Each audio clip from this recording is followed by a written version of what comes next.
Welcome, ladies and gents, to your Section 6.2 note guides, and this is all about law of sines and cosines, the law of sines and the law of cosines.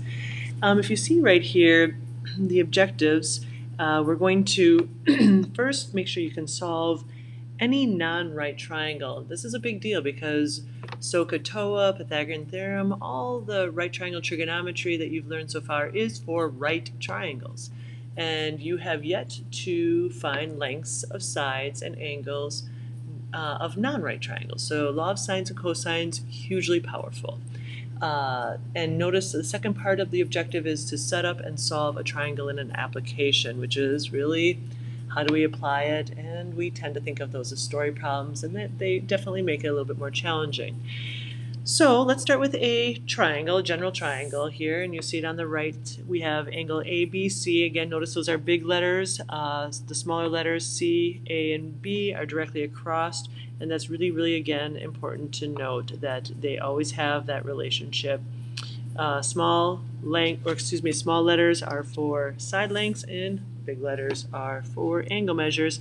And I keep saying that over and over, but it's one of those things I want to make sure that you remember. Okay, law of sines. It's already written here, which is lovely. Really, it's all about proportional reasoning. Law of sines, it's really a combination of any two ratios or fractions. And let's just say, for instance, we can set it up like this right here, where we take the sine of angle A and put it over side length A, which would then equal the sine of angle B over the side length B. And of course you can continue that with the sine of side length C over side length C. But so you can, any two ratios you can set equal to each other to make a proportion. So for instance, I can switch this around and say, hey, you know what, instead let's say this is the information I have, which I would need to have 3 of the 4 pieces of information in order to use it, and I'll demonstrate that down below. But really, law of sines is one of my favorites because it is just proportional reasoning using the sign. Now, with that said, the law of sines, though, does have a little of a caveat about sometimes you end up with ambiguous cases, and that is not talked about in, well, we talk a little bit about it, but ultimately you hit that idea very hard in pre-calculus. Okay, so by the way, you'll notice that there is this right here. This is another version of the law of sines. I don't use that, but it's obviously, if you look at the proportions, they are consistent, just like you learned in geometry. Proportional reasoning, you could change the way they look. Okay, so when do we use the law of sines? Well, first of all, if the triangle is not a right triangle. Let's just say that really clear, because if you have a right triangle, you do not use law of sines. Will it work? Yes, but you know what? It's a lot longer, and use your Pythagorean theorem and your right triangle ratios for sine, cosine, and tangent. Much smarter and faster to use. And it extends to bigger trigonometry later on. But law of sines, if you don't have a right triangle, that is when you would use the law of sines if you have side, oh, ooh, not side, what am I thinking? Oh my goodness, not side, because if you have side, you don't even have an angle, so you cannot use law of sines. You need to have angles when you deal with law of sines, which is why angle, side works, angle, side, angle works. So again, a flash from the past from geometry.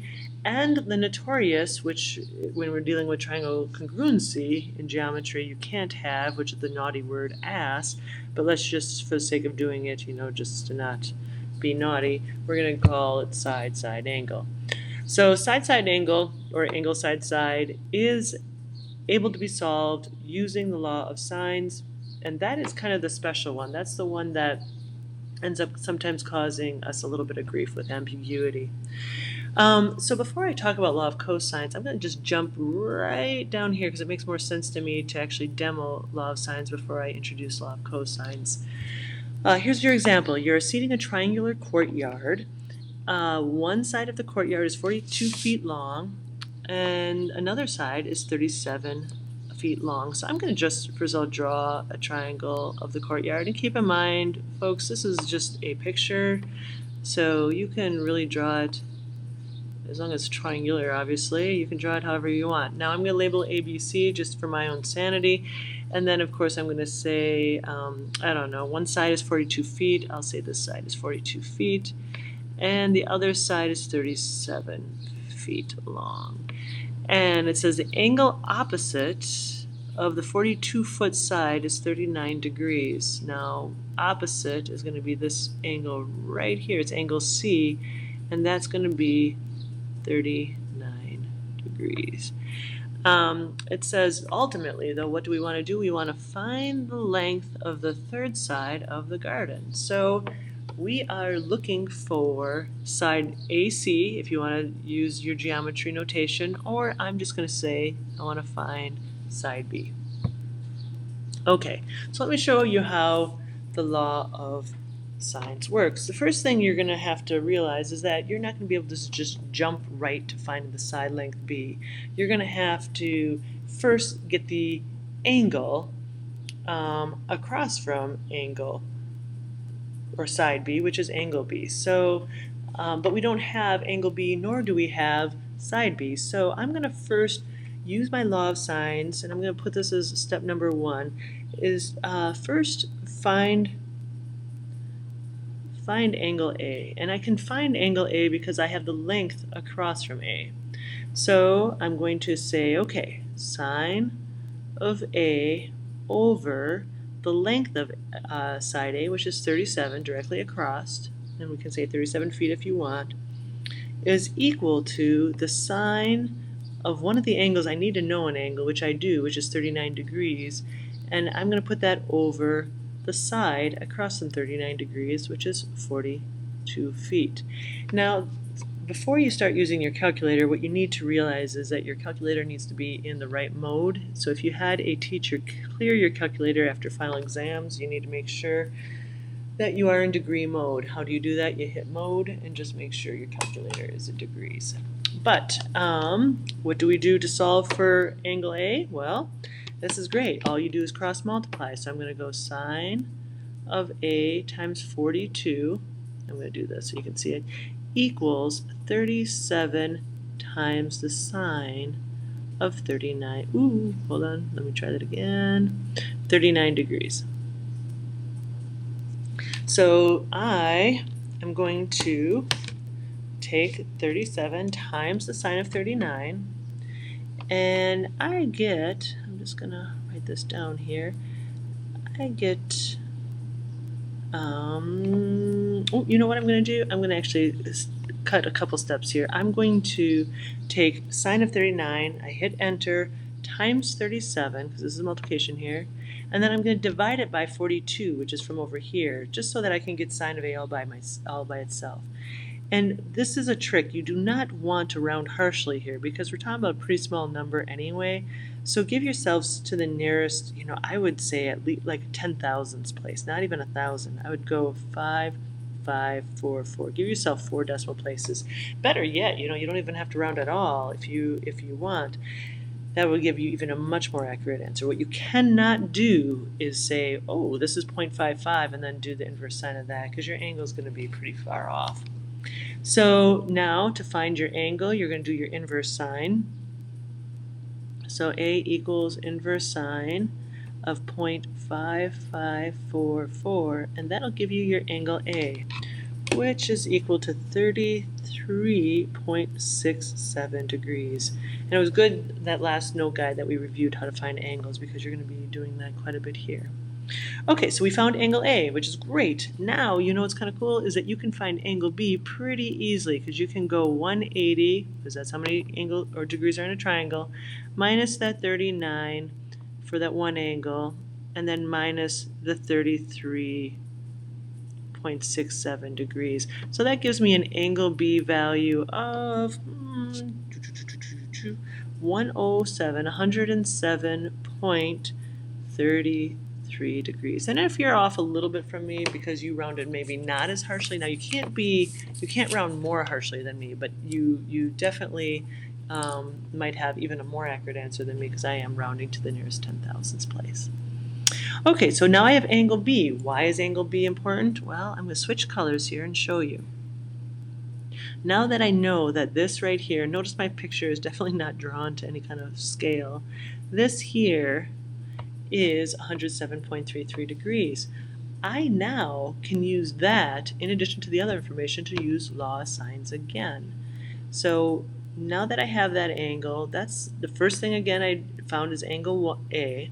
Then I really did this one, right? I found angle B, that's the second step I did. But the third step is going to be doing law of sines again to find side B. So I'm finding B finally. So I'm going to go sine of 107.33 degrees over, and again that angle is directly opposite of my side B, which I want, equals, and here you have a couple choices, but I'm going to choose to use the information that has no rounding in it. That tends to give you the best or most accurate answer. So I'm going to use that sine of 39 degrees that I originally had been given and put that over 42. Notice that's similar to this ratio right here. Not similar, it is the same. Okay, so when you cross multiply and solve for B in this case, it really is taking 42 times the sine of 107.33 degrees, hit enter, then divide it by sine of 39. And when all is done and said, and actually, you know what, let me write that out because I want to make sure you see it. So sine of 39 degrees times B, so I'm cross multiplying, equals the sine of 107.33 degrees, times 42. My handwriting is horrible, sorry. So when you calculate this, so divide out, multiply, divide out, and you end up with the length of 63.71 feet. The power of the law of sines. So we were able to find a length of a non-right triangle given, in this case, angle side side. So angle side side, if you look at the pattern in those angles. Okay, so that's an example of the law of sines. Now I do want to say there's another example, and I'm going to put it on you to work through that one and check it in with me the next time we meet face to face. Now I'm going to take a step back and now explain to you how the law of cosines works. The law of cosines is simply this formula right here.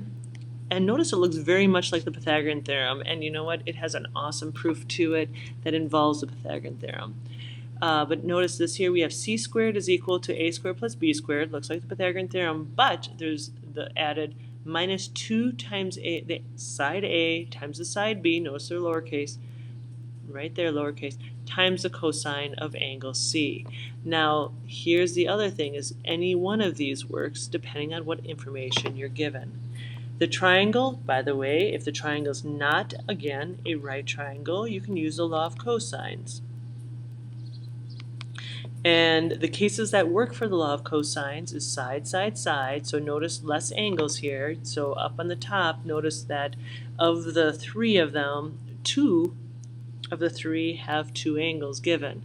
Well, law of cosines is more about side length. So triangle cases side, side, side, and the other one is side, angle, side.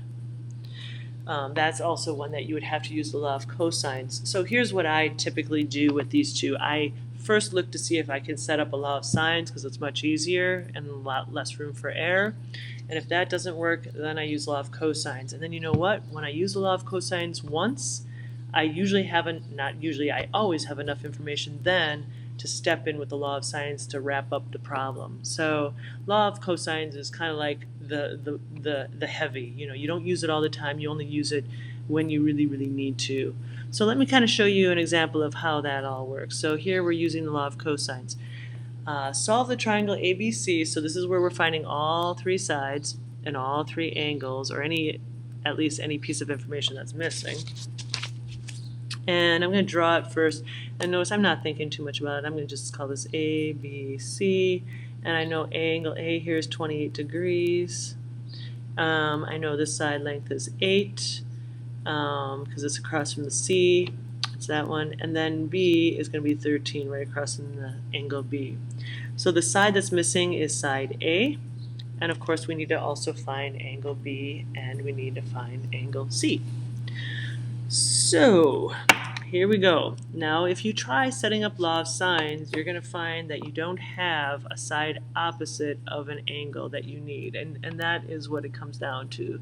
You need 3 of the 4 pieces of information for law of sines when you set up a ratio. So in this case we're going to use the law of cosines. So I want to find side A. So I'm going to go a squared, I'm going to start with that, a squared equals. Then it's going to be the other 2 sides squared, just like Pythagorean theorem, but in this case we really don't even know which one's the hypotenuse, so it doesn't really end up mattering. We just know that this is what we want to find, and everything else is on the other side. So 8 squared plus 13 squared minus the 2 times the 8 times the 13 times cosine of the angle directly across, and I'm going to even change colors just so you really see this. Notice I'm looking for angle A, and we need to know that angle directly across from angle A in order to use the law of cosines. And so I will say I used to really, try to give kids so many strategies to figure out which one to use and so on. And what ends up happening is the more experience you have, the better you get with knowing which one to use. And ultimately, if you don't have enough pieces of information to put the puzzle together, you can't use that one. You have to use the other one. Well, this is the one I like because you can really just put this whole thing right here, this whole thing in your calculator. But here's something to kind of keep in mind. When you take 8 squared, that's going to give you 64. And I'm just going to mention this because everyone does this wrong, and it's just what it is. And not so much with this style of problem, but we'll do another one in a little bit that you'll see exactly what I'm talking about. So this is 64, this is 169. If I take, and I need to make sure I'm in my right mode here, 2 times 8 times 13 cosine 28, you're going to end up with 183.6531. What I want to make sure you understand is this is one term, it's separated by the plus with that term, and now we have yet a third term, which is separated by the minus, of this right here. And so sometimes people really want to take just this piece and combine it with these 2 over here, and you don't want to do that. So it is a term, simplify the terms using order of operations, combine them. You end up with, let me see here, when you calculate this, you have a squared equals 49.3. You take the square root, you end up with what? A equals 7.02. Okay, so there's my side length, and really is a very plug and chuggy kind of thing. Now, here's what I'm going to say next. So you have this right here, you have the side 7.02. Now, this is something you really need to hear me say. This is where a lot of even pre-calc students do not hear me, and then they get it wrong. The law of sines, I'm going to kick in the law of sines right now because it's much more useful. You never, ever want to find the largest angle using the law of sines. The reason being is that you will end up always with an acute angle with law of sines, and if you have an actual obtuse angle that you're trying to find, it will not work out. It will not. Law of sines is incapable of giving you an obtuse angle. Law of cosines, not a problem. Law of sines, a problem. So when I'm looking at whether or not I want to find, I'm going to switch colors here really quick. Now I have to decide if I'm going to find angle B or angle C next. Now, I can use the law of sines because I have enough information. But notice that directly across from angle B is side length 13. That's a pretty big side length considering A is 7.02. The side length across from C is 8. I know because angle C is associated, because it's across from that side, 8, and angle A is across from 7.02, that those 2 side lengths are forcing those 2 angles opposite of it to be smaller, I should say. Of these 3 angles, without a doubt, the biggest angle is going to be angle B, right here, because it is across from the biggest side, almost like a hypotenuse, if you want to think of it that way. So, when you're doing this, and I'm going to actually keep it in red because it's that important, the next thing you want to do is find angle C, not angle B. And if you want to find angle B and see how it makes it wrong, go ahead. I'm just letting you know you do not want to find angle B. because what happens in this problem in particular, it's going to be an obtuse angle, and you can't get an obtuse angle with law of sines. Okay, so I'm going to find C. So here we go. I'm going to go sine of C, because that's what I'm going to find, and right across from C is length 8, equals sine of 28 degrees over, what's over there, 7.02. So you cross multiply and solve this, and this is where, I'm going to trust that you can do the steps to make sure you show them. And you end up with angle of C is equal to 32.3 degrees. And of course, you're cross multiplying and then you're doing your inverse sine to find that angle measure. Okay, so there's your angle C. Now to find your angle B, that's where once you have two angles, all you have to go do is 180 degrees minus angle C, which is 32.3 degrees, minus 28 degrees, and your angle B is equal to 119.7 degrees. Notice it's obtuse as I said, and you would not get an obtuse angle if you use the law of sines. So, with that initially. Okay, so there's the law of cosines, at least an example, and then kind of bringing in the law of sines. So you're finding your A value first, right here. Once you find your length of your A, then you can use the law of sines, but make sure that you note this. This is a big deal. Make sure you find the smaller side, or the smaller angle, I'm sorry. Now, how will you remember that? Well, here it is. There's a big old note right here. It says note, and I'm going to erase this little part here that's kind of clouding my space here. It says, note, the law of sines should be used to find angles less than 90 degrees. So you cannot find an angle that's obtuse. A triangle can only have at most one angle that is more than 90 degrees, and we understand that.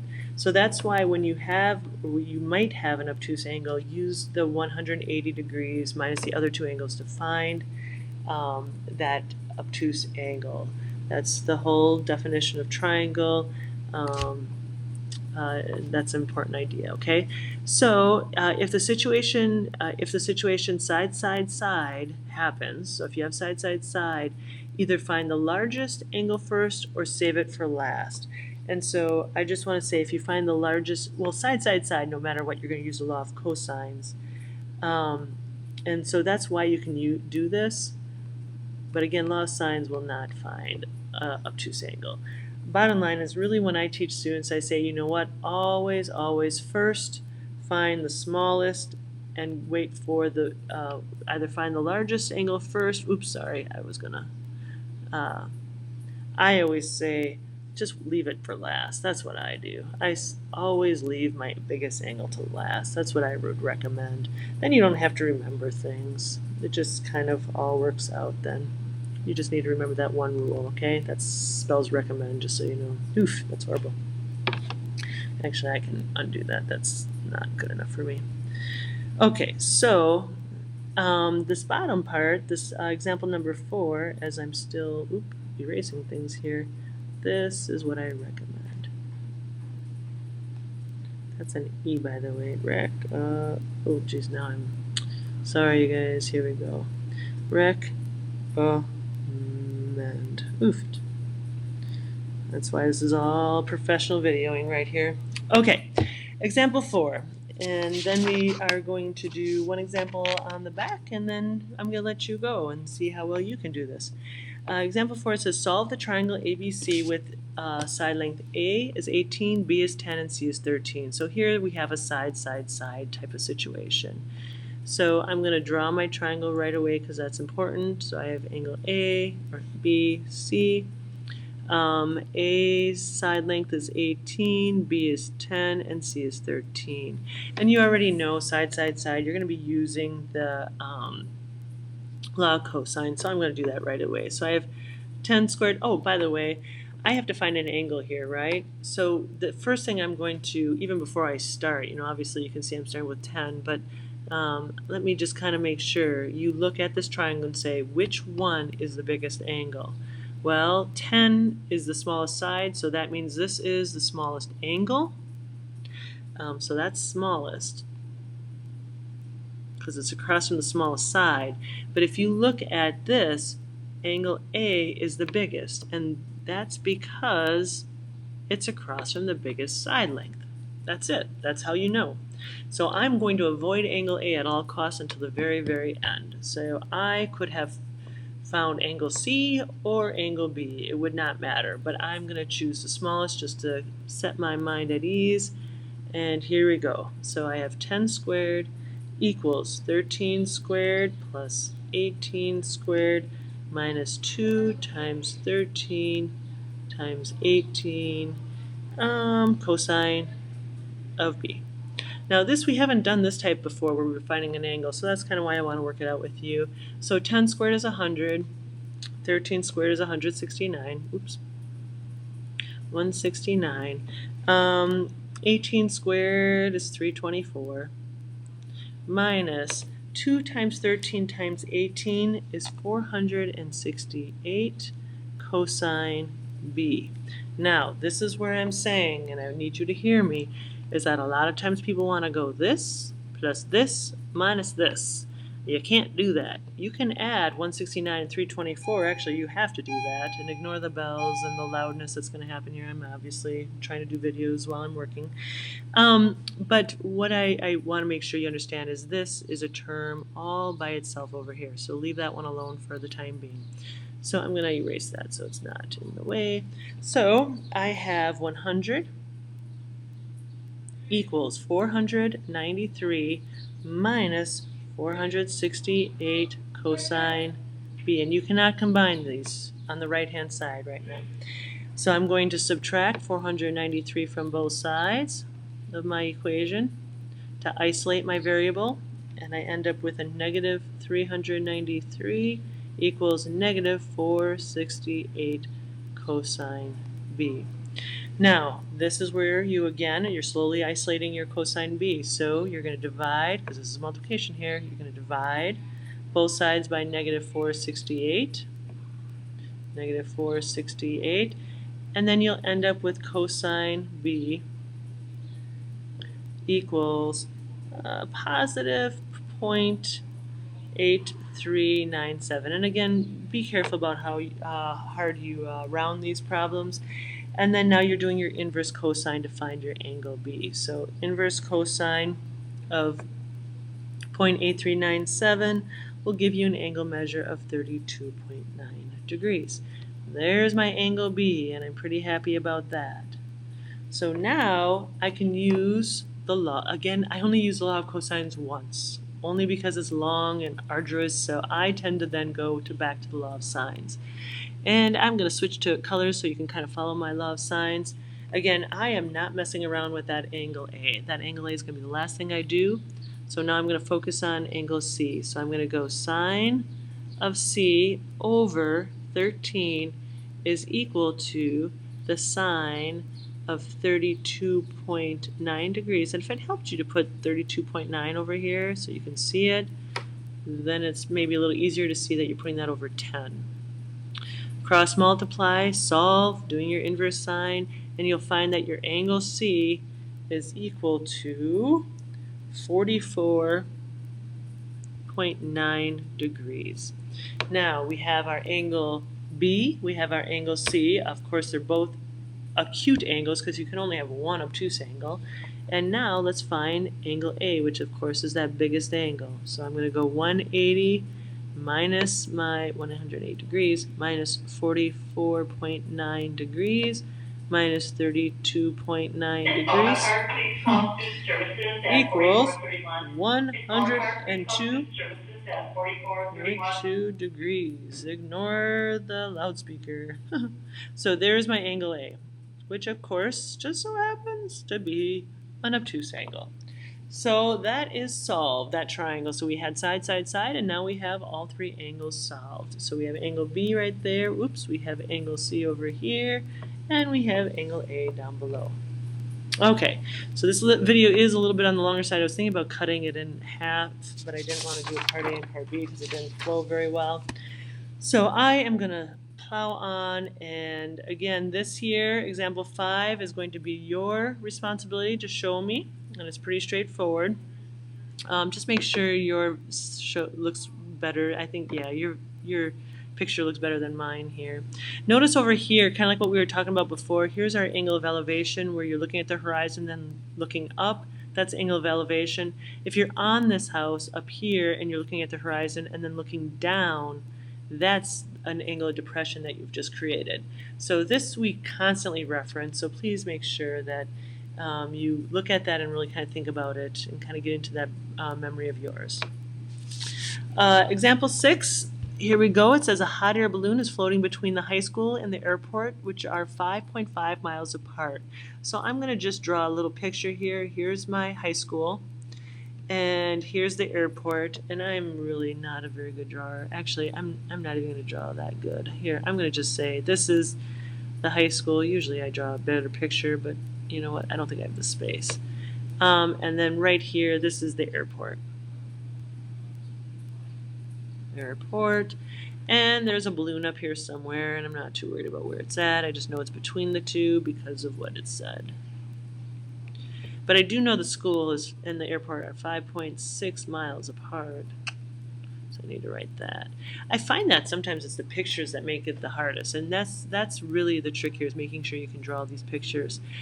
Okay, it says the angle of elevation from the high school is 25 degrees, and the angle of elevation from the airport is 16 degrees. So if you're at the high school horizon, then all of a sudden looking up at the balloon, we have a 25-degree angle. That's what it's saying. And then if you're at the airport looking up at the balloon, you have, I lost it, 16 degrees. And at this point it says approximate the height of the balloon from the ground. That's really kind of interesting because that in itself, finding the height, I'm going to draw it in here, is not part, because you've just created a right triangle, is not part of law of sines and cosines. Now if you try to use SOHCAHTOA at this point, you don't have enough information. You don't have an individual side length. So we're going to use the law of sines to at least find one of our side lengths. And the first thing that I would, you could do a couple different things here, but I'm going to use the 25 degrees. So I'm going to go sine of 25 degrees. And again, there's more than one way of doing this. Sine of 25 degrees, and I'm going to say this is L right here, the L length. So sine of 25 degrees over L, length L, equals sine of, here's the thing, we can't use 16 degrees because we don't have the length over here. The only length we have is this one right here. So we need to know this angle, big angle, across from it. Well, if we have two angles already, we can just subtract those from 180. So I'm going to do that super fast. And what you'll find is that's going to give you 139 degrees. That's this right here. So I know sine of 139 degrees over 5.6 miles. When I cross multiply this, solve for L, my length, and you make sure you do this so that you know your steps in your calculator, gives you 3.61 miles. So that's really good and helpful, but now we need to still find that height. And this is where, yeah, you could, I suppose, use the law of sines or cosines, but I always go back to my right triangle trigonometry, because now I know this length, which is 3.61. I can say, okay, this side is opposite of my angle 16 degrees. I know my hypotenuse, which is across from my right angle. And seriously, folks, if it helps, highlight the right triangle you're now focusing in on, because there's a lot of information here. So I'm going to opposite hypotenuse, that is definitely sine. So sine of 16 degrees equals the opposite side over the hypotenuse length of 3.61. So now I can cross multiply, solve that super fast, and my height is going to be 0.995 miles. Hey, that's how far up that airplane is, or excuse me, the balloon is from the ground. So the specific height, not the slant height, the height. Okay, so here, example number 7, this is another problem that you're going to do, but I will do this. I'm going to help you draw this picture because I got to tell you, if you're not careful with this one, you're going to draw it wrong. Because it says an airport control tower and an observational post are 2 miles apart. So I'm going to just do that to start with. So here's the airport. I'll just say AC for airport controller. And over here, I'm going to say this is the observational post. Okay, so airport controller, observational post, and we know these are 2 miles apart. Now, okay, so it says the angle of elevation from the airport control tower to an airplane is 25 degrees. The angle of elevation from the observational post of the same, the angle of elevation from the observation post to the same airplane is 40 degrees. Find the distance that the plane is from the control tower. Now, here's the interesting thing. You have to, in this case, be really, really careful on how you're drawing this picture, because if you look, angle of elevation is 25 degrees. That's a lot smaller than this one. If you try to do it, it's not going to work out the way you're going to want to if you don't create an obtuse angle in there. So this here, I'm going to say the airplane is way out here. This right in here is that 25 degrees, right in there. And here's the tricky part, is that we're going to have that same, I'm going to extend this a little bit. Here's the airplane right here. This is the airplane. The observational tower, this one, your angle of elevation is in here, because otherwise you're not going to get the right angle. It's going to be hard to force it in there. So this is 40 degrees. So kind of think about this. This is kind of a strange one, in the sense that you're going to tend to want to look at this angle in here. But with the idea of angle of elevation, this is an angle of elevation because here's the horizon looking up at the airplane. This is technically an angle of elevation because here's the horizon looking up at the airplane. So the airplane is further past the airport control center versus the airport control, observational post. So this is kind of an interesting problem. Now, once you have that, it's pretty straightforward, because now you can just find this angle right in here by going 180 minus 40 degrees and then doing your law of sines. And so it's a one-step problem once you have that. But the plane is right here. Otherwise, try it the other way and see what happens. So this is, again, one of those situations where I feel like I'm showing you how to do it instead of letting you experience it, but I don't want you to be frustrated at home as well. So, okay, those problems we will check when I see you face-to-face, but otherwise, that is, in a summary, a nutshell, how to do all the different aspects of law of sines and cosine. Thanks for tuning in.